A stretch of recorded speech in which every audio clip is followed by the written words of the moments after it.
오늘 본문은 말라기서 3장 1절서부터 4절에 있는 말씀입니다. 저희들이 함께 교독을 했는데, 말라기 시대에는 어떤 시대였느냐?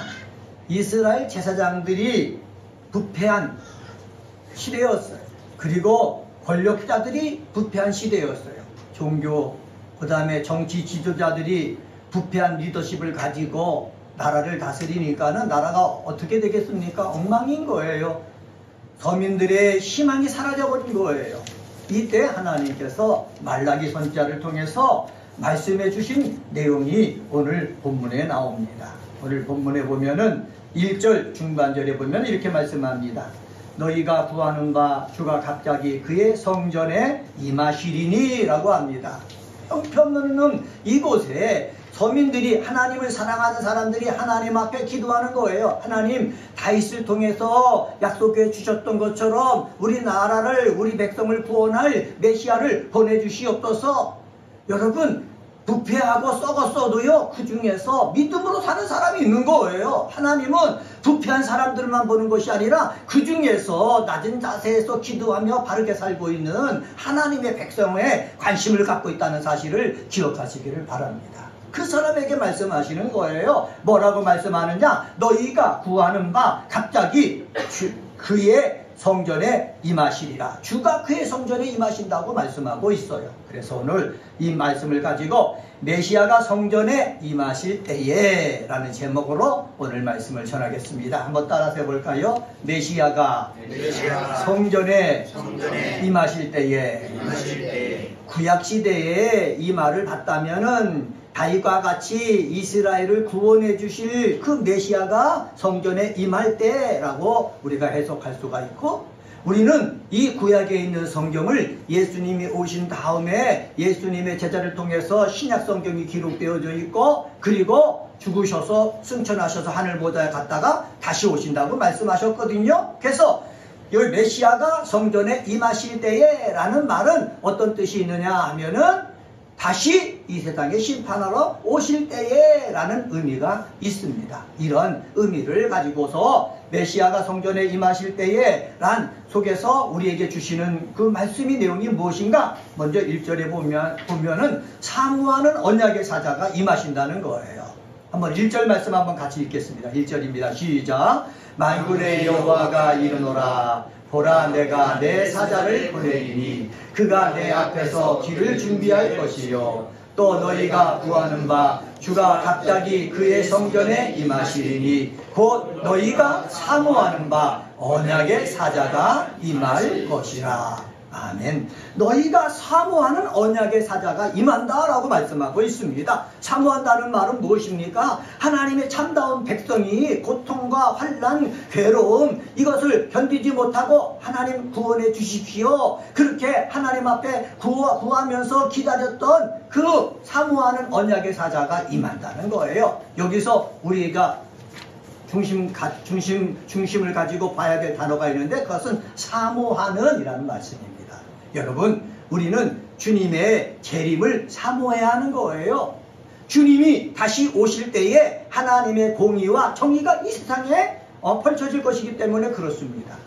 우리가 이번 주에 정말로 마음 괴롭고 고통스러운 그러한 일들이 일어나지 않았습니까? 무엇이 공의고 무엇이 정의인지 우리는 잘 몰라요. 왜냐하면 온갖 거짓 것이 다 난무하고 있기 때문에 그렇습니다. 그런데 주님이 이 세상에 심판하러 오실 때는 무엇가 공의고 무엇이 정의인지 분명하게 드러날 거예요. 분명히 드러날 때 우리는 비로소 말할 수가 있는 것이지 내가 아무것도 알지 못하고 이랬다 저랬다가 할 수 없는 것이거든요. 그런데 분명한 것은 뭐냐? 사모해야 된다는 거예요. 주님이 다시 오심을 뭐 해야 된다? 사모해야 된다는 거예요.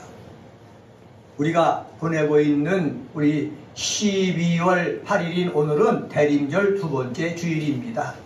아기 예수가 탄생하실 그날을 어떻게 해요? 사모하면서 기다리는 절기가 지금 절기예요.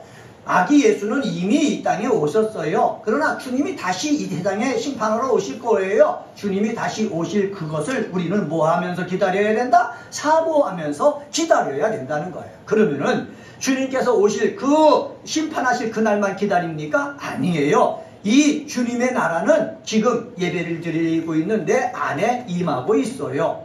한번 따라서 해봅시다. 주님의 나라는 예수를 믿는 내 안 속에 임하고 있습니다. 네, 주님의 나라는 예배를 드리는 내 속에서 임하기 때문에 내 속에서 하나님의 말씀과 하나님의 은혜와 하나님의 권능을 뭐 해야 된다? 사모해야 된다는 거예요.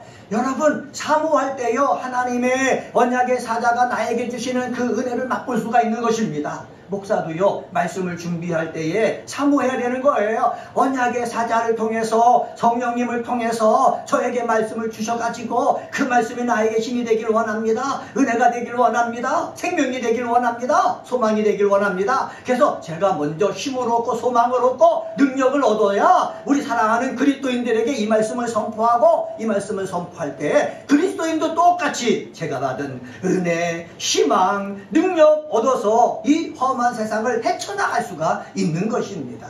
그래서 여기 보면 메시아가 성전에 임하실 때 어떤 일이 일어난다? 사모하는 언약의 사자가 누구에게 임하신다? 나에게 임하신다. 다시 한번 따라서 해봅시다. 사모하는 언약의 사자가 나에게 일어나게 하여 주옵소서. 네, 여러분, 내가 사모하는 언약의 사자가 나한테 일어나야 되는 거예요. 여러분, 세상 살기 하기가 얼마나 힘듭니까? 가정에서 가정살이 하기도 힘들죠? 내가 뜻하는 바를 이루기 위해서 열심히 노력하는데 그 뜻을 달성하기도 힘들죠? 사회에 나가서 일하기도 힘들지 않습니까? 그런데 힘들 때에 그 힘든 것, 나에게 부족한 것들 가지고 어떻게 하겠습니까? 우리가 인간적으로 노력을 합니다. 공부를 합니다. 그리고 공부할 뿐만 아니라 우리는 하나님 앞에, 하나님, 내가 이런 것 부족한데 하나님께서 이런 거 채워주세요. 지혜가 부족하면 지혜를 채워주세요. 건강이 부족하면 건강을 채워주세요. 물질이 부족하면 물질을 채워주세요. 주변에 돕는 사람이 없다면 하나님 돕는 사람을 보내주세요. 이렇게 사모하면서 하나님 앞에 뭐 해야 되는 겁니까? 기도해야 되는 거예요. 기도할 때에 여기 보면 사모하는 언약의 사자가 임한 것처럼 하나님이 보내주신 그 언약의 사자, 이 언약의 사자는 예수 그리스도를 말하거든요. 이 언약의 사자는 예수 그리스도뿐만 아니라 예수님께서 승천하신 후에 예수님 대신에 또 다른 보혜사를 보내주셨는데 그 보혜사가 성령님 아닙니까? 성령님이 우리에게 임하시거든요. 그래서 예수의 말씀과 성령님이 우리 속에서 임하셔가지고 우리가 간구하는 사모하는 것을 주신다는 것, 우리는 기억을 해야 된다는 거예요. 그래서 목사는 사모하는 그 언약의 사자가 임해가지고 저에게 말씀의 능력을, 제가 늘 기도하는 거 있지 않습니까? 말씀의 지식과 말씀의 지혜와 말씀의 능력, 말씀의 영감을 주시옵소서. 저는 성경을 읽을 때마다 기도하거든요. 그래서 사모하는 그 언약의 사자가 임하셔가지고 말씀을 배울 때마다 하나님이 무엇을 우리에게 주시는지 그 음성을 내가 캐치해야지 힘이 되는 거거든요. 살아계신 하나님을 내가 느낄 수가 있는 거거든요. 그런데 성경을 읽고도 하나님이 나에게 주시는 그 메시지의 핵심을 모른다면 아무것도 안 일어나는 거예요. 그래서 여기 나와 있는 말씀대로 성령이 역사하셔갖고 내가 사모하는 언약의 사자를 통해서 나의 부족한 것들을 가르쳐주시고 채워주시는 거 복 중에 복입니다. 이런 복이 우리 사랑하는 우리 은혜가 꽃피는 교회 그리스도인들 속에 있게 되어지기를 예수님의 이름으로 간절히 축원합니다. 말라기 시대는 이스라엘이 로마의 지배 가운데 있던 시대예요. 정말로 힘들었던 시대예요. 이들의 소망은요, 세상적에서 찾을 수가 없어요. 우리가 사는 세계를 볼까요? 우리나라도요, 이전에는 뭐 대기업들이 잘 나가가지고 그들을 통해서 우리나라가 경제적으로 많이 부강해지고 그런 것도 우리가 경험했잖아요. 근데 앞으로는 점점 힘들게 되어져 가는 거예요. 그런 것 속에서 우리는 부족한 것들을 채우기가 너무너무 힘들어요. 이 힘든 세상 가운데서 우리가 하나님 앞에 기도해가지고 하나님의 언약의 사자가 나에게 이 부족한 것들을 채워주심으로 말미암아 내 심령부터 먼저 부자가 되는 역사가 있어야 되겠습니다. 한번 따라서 해봅시다. 내 심령이 먼저 부유해지자. 내 심령이 먼저 부유해져야 되는 거예요. 그러면 말라기 시대의 서민들이 고통 속에서 가난 속에서도요 하나님을 사모하면서 기쁨과 감사와 찬양하면서 기도하며 살았듯이 우리도 그렇게 살 수가 있는 거예요. 하나님 앞에 감사하면서 기뻐하면서 예배드리면서 여러분의 심령이 부유해진 상태에서 늘 얼굴이 천사 같은 얼굴로 하나님 앞에 영광 돌리는 믿음의 사람 되시기를 예수의 이름으로 간절히 축원합니다. 이런 사람이 예수의 냄새를 풍기는 거예요. 그리스도의 향기가 나는 거예요. 그리스도의 모습이 보여지는 거예요. 예수를 10년, 20년, 30년 내가 믿었어도 말씀을 그렇게 많이 들었어도 예수의 냄새가 안 나요. 그리스도의 냄새가 안 나요. 그리스도의 향기가 나지 않아요. 그러면 우리에게 문제가 있는 거예요. 내가 사모하는 언약의 사자 성령님 이 말씀 이것이 우리 속에 임하여서 정말 참다운 하나님의 사람 되어지기를 주의 이름으로 간절히 축원합니다. 두 번째로 2절 3절을 통해서 메시아가 성전에 임하실 때에 한번 따라서 해봅시다. 연단하시어 깨끗하게 하십니다. 깨끗하게 하십니다. 네, 연단하시어서 깨끗하게 하신다 말씀하고 있습니다. 2절 상반절 말씀 보세요. 같이 한번 읽어볼까요? 2절입니다. 시작. 그가 임하시는 날을 누가 능히 당하며 그가 나타나는 때에 누가 능히 서리요. 그는 금을 연단하는 자의 불과 협약하는 자의 재물과 같을 것이라.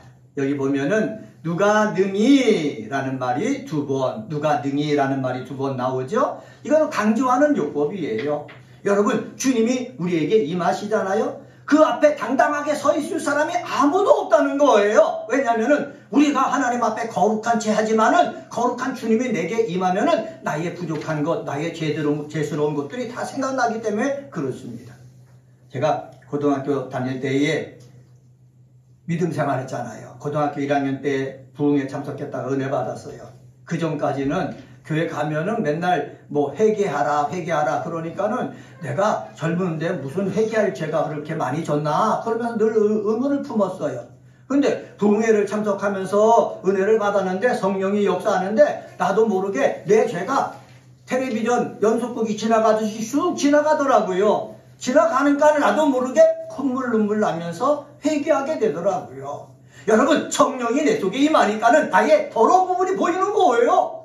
그러니까 그 앞에 서 있을 수가 없는 거예요. 주님 부르면서 회개할 수밖에 없는 거예요. 여러분 하나님이 여러분 속에 임하잖아요. 언약의 사자가 임하잖아요. 성령이 임하잖아요. 말씀이 임하잖아요. 그럼 나의 추한 부분이 보이는 거예요. 여러분 추한 부분이 보인다면은 은혜 받은 거예요. 왜 추한 부분을 보여주겠습니까? 예수님의 보혈로 말미암아 씻으라고 그 문제를 해결하라고 보여주시는 거예요. 사랑하는 그리스도 여러분 삶을 살다가 여러분의 추한 부분 보이잖아요. 그것 때문에 낙심하지 마세요. 그것 때문에 절망하지 마세요. 나는 이거밖에 안 된다. 여러분 그렇게 여기지 마세요. 하나님께서 이 문제를 해결해 주려고 나의 추하고 연약한 부분을 보게 하시는구나 라고 생각해가지고 하나님 앞에 나가서 하나님 이 추한 부분 해결해 주세요. 용서해 주세요. 내 죄를 깨끗하게 씻어 주세요. 내가 이거 못해가지고 사람들로부터 손가락질 받고 있는데 그것을 감당할 수 있도록 능력과 지혜를 주세요. 힘을 주세요. 이렇게 하나님 앞에 어떻게 해야 되는 겁니까? 매달려야 되는 거예요.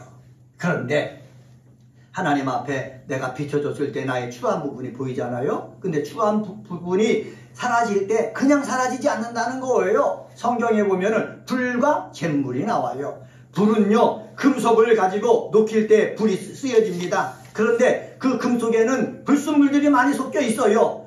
불이 들어가지고 그 불순물을 걸러냅니다. 그러면서 금을 찾으면 순금이 나오고 그러면서 순은이 나오는 거예요. 이것은 무엇을 말합니까? 내 속에 추한 부분이 없어지는데 그냥 쉽게 후 바람 불면은 안개가 사라지듯이 없어지는 것이 아니라 내 속에 그것이 없어지기 위해서 불이 새를 녹이면서 정말 고통 속에 있는 것처럼 그런 고통을 감내해야 된다는 사실을 여기서 설명해주고 있습니다. 여러분 추한 부분을 없애기 위해서 여러분 고통스러울 때가 있어요. 괴로울 때가 있어요. 그것을 감내할 수 있는 우리 그리스도인이 되시기를 주의 이름으로 간절히 축원합니다. 내가 예를 들면은 영어를 알아야 되는데 영어를 모르잖아요. 그 영어를 알기 위해서 얼마나 열심히 공부해야 되겠습니까? 공부할 때는 힘이 필요한 거예요. 열심히 필요한 거예요. 그러한 수고가 있어야 된다는 거예요. 잿물 나오잖아요. 여러분 잿물은 언제 사용합니까? 옷감에 때가 묻었을 때 그때를 지우기 위해서 사용하는 것 아닙니까? 하나님께서 이 재물을 우리에게 추가시킨다는 거예요. 내 삶 속에 묻어있는 그 더러운 그러한 것들을 어떻게 해요? 깨끗하게 하기 위해서 역사하신다는 거예요. 여러분, 수건에 때가 묻어 있어요.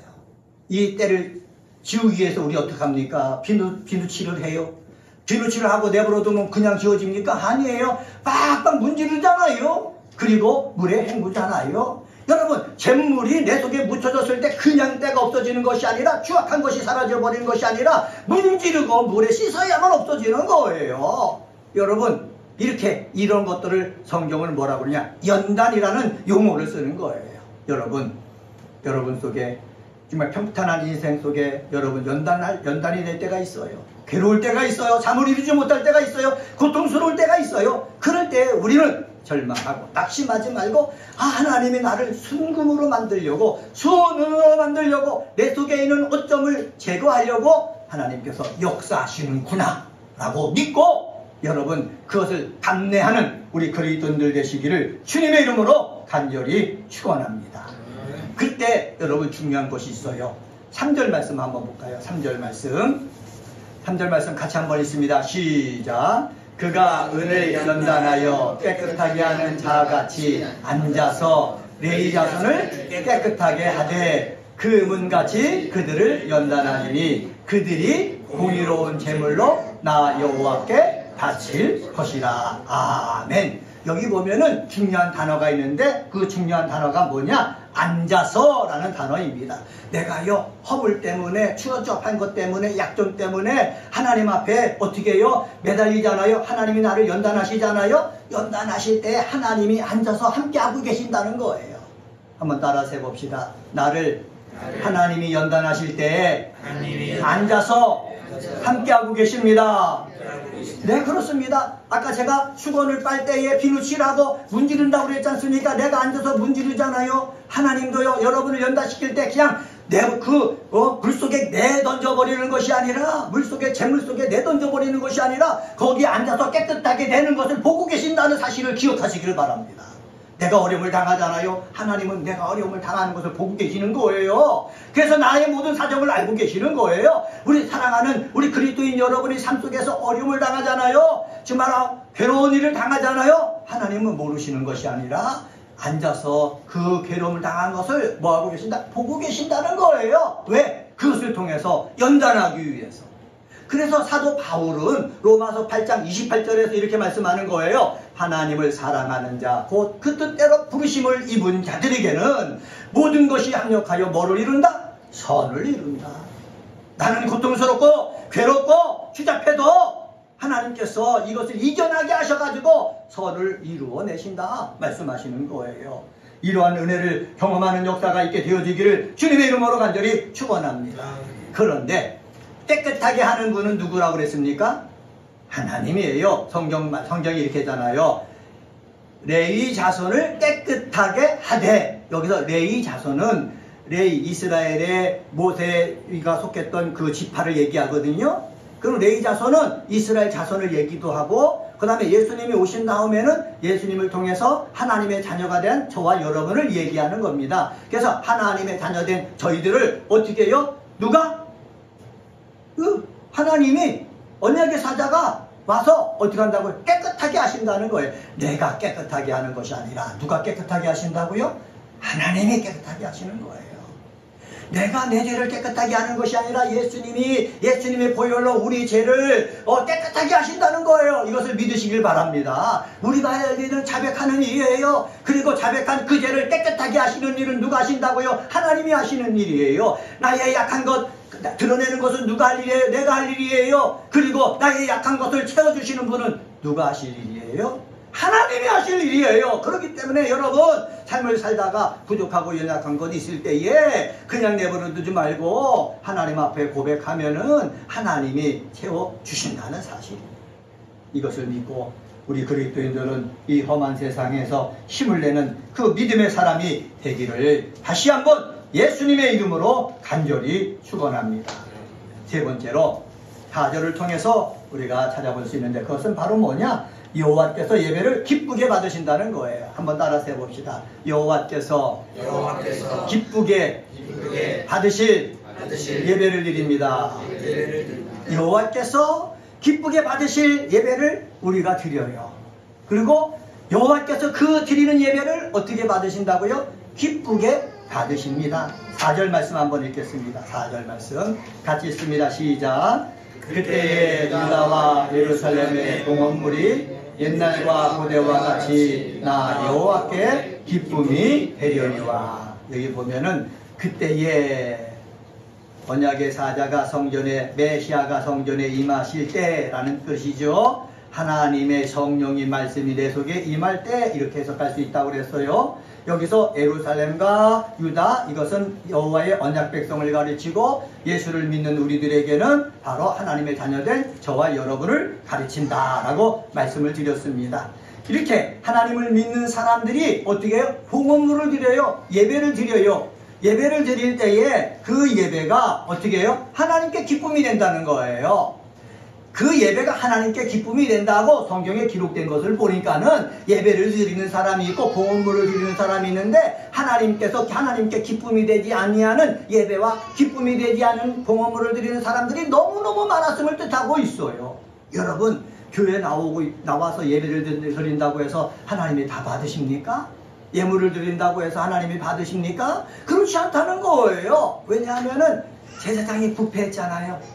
예배를 드리는 것이 하나님의 영광을 위한 것이고 하나님께 기쁨을 드리기 위한 것이어야 되는데 자기 실속을 채우기 위한 것으로 변질되어 버리는 거예요. 그리고 하나님의 백성들이 성전에 와서 제사를 드리지 않습니까? 그러면 하나님이 내가 드리는 제사를 기뻐 받으실 거다 이렇게 생각하고 드려야 하나님이 기쁘게 받으실 텐데 그냥 형식적으로 습관적으로 드리는 거예요. 하나님은 우리의 마음을 아시잖아요. 속마음을 아시잖아요. 진짜 하나님을 사랑하는 마음이 없으면서도 사랑한 척 드리는 그 예배를 하나님을 보시고 계시기 때문에 그 예배는 하나님께 기쁨이 되지 않는 거예요. 여러분, 우리는요 하나님 앞에 예배 드릴 때 마음의 중심을 하나님이 보시기 때문에 중심이 하나님이 기뻐하시는 예배를 드리기 위해서 애써야 되는 거예요. 그래서 마음과 뜻과 정성을 다해서 힘을 다하여서 예배를 드려야 되는 거예요. 많은 성도들이 모여서 예배를 드리면 더 좋지요. 그러나 많은 성도보다도 내 중심에 하나님께 바로 서가지고 그 중심을 갖고 예배를 드릴 때에 하나님은 그 예배를 받으시고 하나님은 그 예배를 기쁘게 여기시고 하나님이 그 예배를 기쁘게 받으셨을 때 그냥 계신 것이 아니라 하나님이 받으신 그 기쁨을 우리 사랑하는 하나님의 자녀들에게 되돌려 주신다는 거예요. 한번 따라서 해봅시다. 하나님이 기쁘게 예배를 받으시면은 그만큼 기쁨을 우리에게 되돌려 주십니다. 네, 우리는 이것을 믿어야 되는 거예요. 말라기가 여기 이렇게 얘기하고 있죠. 옛날과 고대와 같이 이렇게 옛날과 고대와 똑같은 단어를 2번 사용했어요. 강조하는 것이거든요. 제가 추석서를 찾아보니까 옛날과 고대는 언제를 가리키냐 하면은 이스라엘 백성이 출애굽을 했어요. 홍해를 건넜어요. 시내산에 왔어요. 시내산에서 하나님과 이스라엘 백성들이 모세를 통해서 언약을 맺는 거예요. 그때 언약을 맺고 이스라엘 백성들이 하나님 앞에 예배를 드렸어요. 그때 그 예배를 하나님께서 불을 내려서 받았어요. 사람들이 다 본 거예요. 아, 하나님은 살아계시는구나. 우리가 예배를 드리면 하나님께서 받으시는구나. 그리고 이스라엘 백성이 어디 가든지 함께 하겠다. 불기둥 구름기둥으로 보여주셨어요. 이 하나님이 기뻐 받으시는 예배를 옛날과 고대는 경험한 거예요. 이스라엘 백성들이 경험한 거예요. 그런데 경험했던 사람들이 가나안 땅에 들어왔어요. 가나안 땅에 들어와서 집이 생기죠. 가나안 땅에 들어와서 땅이 생겨서 농사를 지니까 열매가 많이 맺히죠. 부자가 된 거예요. 풍요로워진 거예요. 그러니까는 부자가 되고 풍요로워지면은 그럴수록 하나님 앞에 더욱더 중심을 가지고 기뻐하는 예배를 드려야 될 텐데 이들이 세상과 타협을 하고 세상 쾌락을 좋아하고 잘못된 길로 빠져버리는 거예요. 그래서 마음은 다 세상에 가 있는데 몸은 교회만 있는 거예요. 그러다 보니까 하나님이 그걸 아시기 때문에 그들이 드리는 예배를 하나님 기뻐하시겠습니까? 아니에요. 몸이 여기 있으면 마음도 여기 있고, 몸이 하나님께 가 있으면은 마음도 하나님께 가 있어야지 하나님은 기뻐 받으신다는 사실입니다.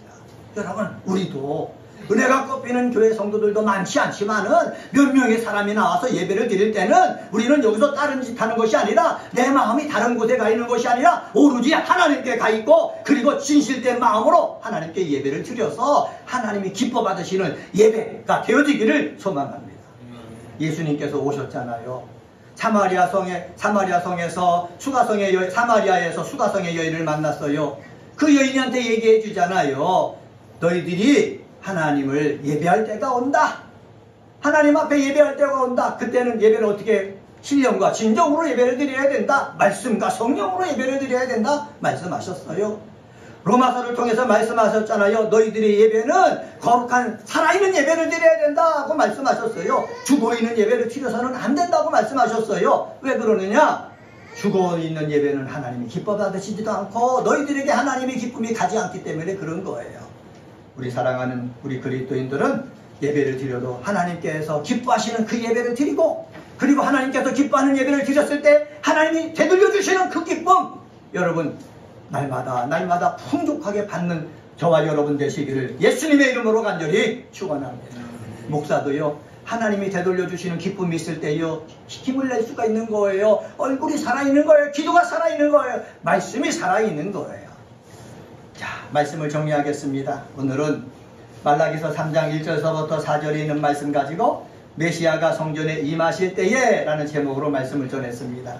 메시아가 성전에 임하실 때에 어떤 일이 일어납니까? 사모하는 언약의 사자가 임하신다 그랬습니다. 사모하는 언약의 사자는 메시아 대신 예수 그리스도를 뜻하고 또 같은 보혜사인 성령님을 뜻합니다.